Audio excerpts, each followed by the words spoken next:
Well, I don't know about you, but for me, the Outback is the heartland of Australia. A place of beauty that you'll find absolutely nowhere else. And there is no better way to explore it than with a group of mates. And that is exactly what we're going to do over the next few episodes. I've got some mates together, some campers together, and we're going to go and touch the New South Wales Outback. Why don't you come along with us and be a part of the camper trailer lifestyle?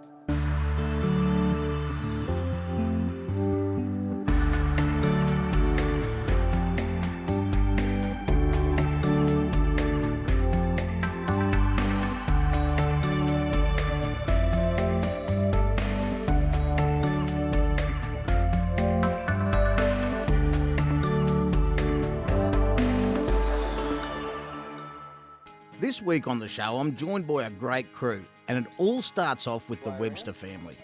Mel and Trent, along with their three kids, Kayla, Blair and Kobe, run a travel blog called Not a Gap Year and have been touring the country with their young family and their own custom-built camper for the last couple of years. They'll be giving us their feedback on how this bunch of campers performs. This week, they have the Mars Spirit Ford Fold camper in tow, which was brought along by Celso from Mars Campers. Celso's a good mate of mine, and we have been bogged way too many times, and yet he just keeps on coming back. Brought to you by your proudly sponsored... No, not really. I heard these guys pay peanuts. He's got a real passion for helping people realise their travel dreams, and his Brazilian background means he loves cooking too.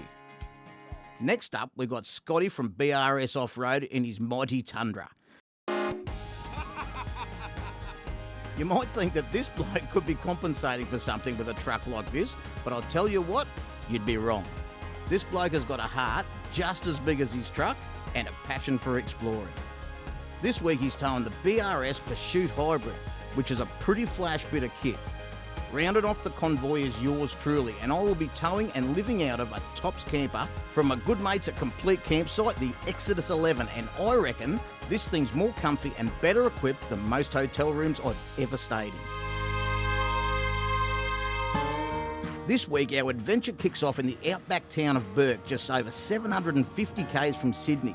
Bourke was once an important port on the Darling River, with wool from all across western New South Wales and southern Queensland being transported by bullock wagons and shipped downriver to South Australia. Bourke's the gateway to the outback and a great place to come and touch the Darling River. But for me, the real darling lives out the back of Bourke, and in a moment, we're about to go out and explore it. It's a good spot to pick up those last-minute supplies and fuel up before we start our adventure following the Darling River. Well, there you go, folks. Last piece of civilisation for a few days. Next stop, the Outback. Who's actually been out there before? No, we haven't been out this way yet, mate. Pretty keen to get out here, show the kids a bit of history. Should be good. It's first time this far west inside New South Wales, Macca. Really looking forward to some big stretches of red dirt road and some red dust in the air. Mate, this has been on the bucket list for quite some time. I'm keen to get out and check it out and maybe have a look at the old Tilbury pub and wash down the red dust with a couple of frothies. The Outback really is right on the edge of Bourke, and before we even leave the blacktop, we're graced by a mob of emus heading the same way as us. It's not long though before we're off the bitumen and onto the red dirt, and it's time to knock a little bit of wind out of the tyres. I reckon 28 PSI should do the job for a track like this, and remember, both the car and the camper, they are equally as important. Now, the Outback has a few tricks up its sleeve that can catch up with you if you're not careful, so I thought I'd better fill in the crew on one that's pretty obvious, but also has serious consequences if you forget about it.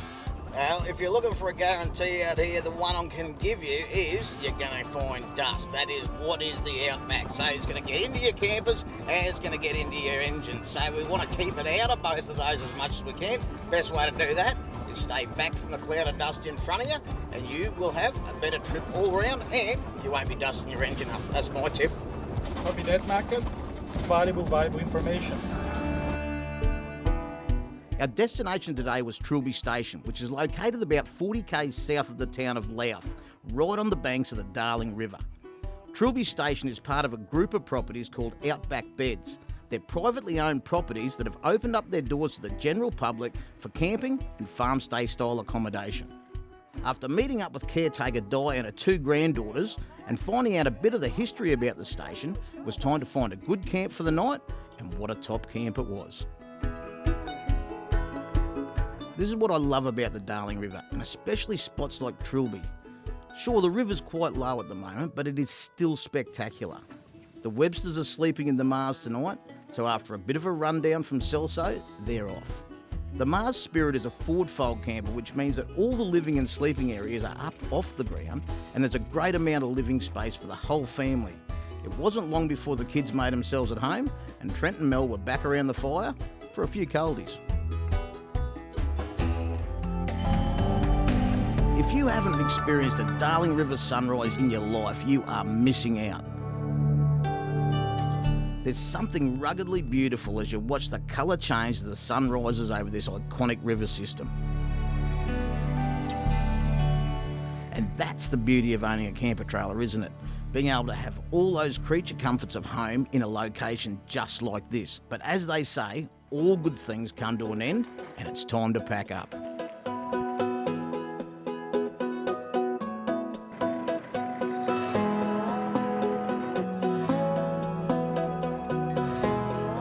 Dunlop Station is just a short drive from Trilby and has only recently opened to the public. In fact, we're lucky enough to get a look at the place just a few weeks before it officially opened.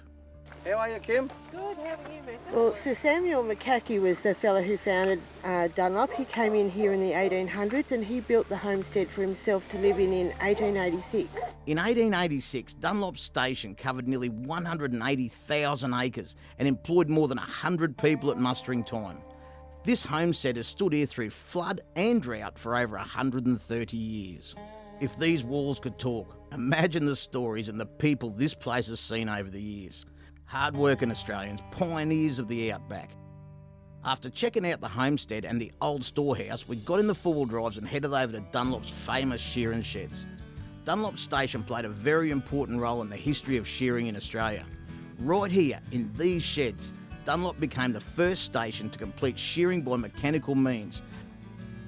Well, there you go, ladies and gentlemen. Dunlop Station. Make sure you put it on your list of places that you want to visit, because you can get your hands on and explore a piece of living Australian history. Now, talking about living, we're going to keep living now, because we're going to hit the road, follow the river down a little bit further, see if we can't find a couple of those that are a bit fresher, a bit fuller, at the Tilpa Pub.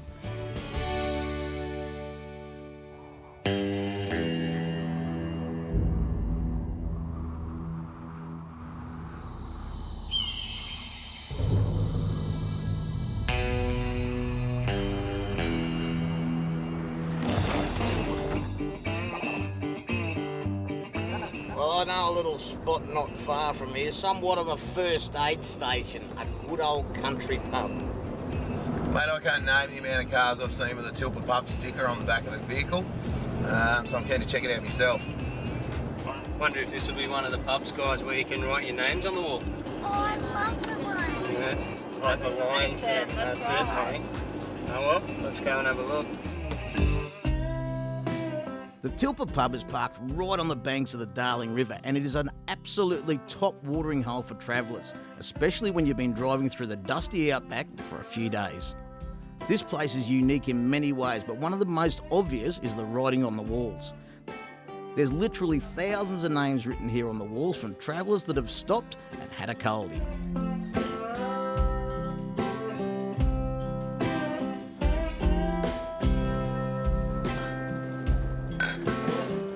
There are even some names here that you might recognise if you look hard enough. If you want to make your mark, it's as simple as donating to the Royal Flying Doctor and finding a spot. Now, this could be harder than I thought.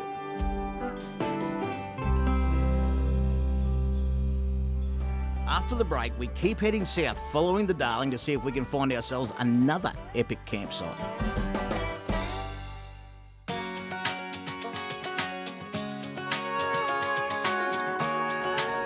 Something about the outback that just makes me kind of switch off and relax. There's just not a lot to look at. What's there is absolutely awesome.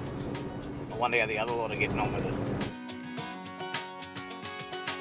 I can tell you one thing that I've learned over the last couple of hundred clicks is tyre pressures are super important.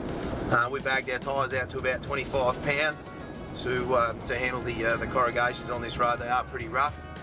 And second to that, I've got the Cruise Master suspension run on the back of the camper, which tows great. And probably let about 5 pound out of them, and mate, just soaks up every little bump, I'll be honest with you. Facing big long stretches of dirt road, you are likely to come across cattle grids. I would suggest approach them with extreme care. Simple rain can change conditions. They can be a lot worse than they were previously when you first drove through them. But yes, you never ever lose by driving with care. There we go, there is one coming here, and let's see. There we go, imagine going through that at 100 km an hour.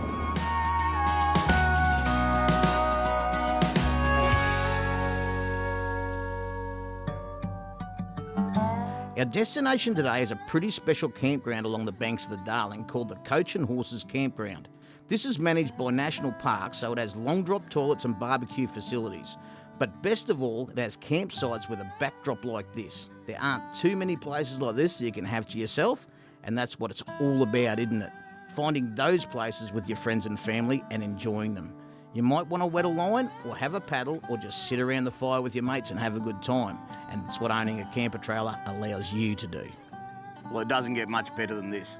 A day's driving through the outback of New South Wales topped off by setting up a camp with your mates on the banks of the iconic Darling River. I'll tell you what, if you've never been to the outback, I'm going to set you a challenge.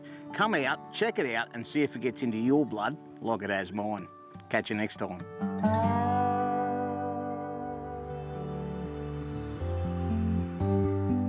Make sure you tune in next week as we head further down the Darling River and find one of my top outback campsites. We experience one of the biggest mobs of emus I have ever seen, and Scotty gets his hit of Mad Max. Make sure you join us next week and be part of the camper trailer lifestyle.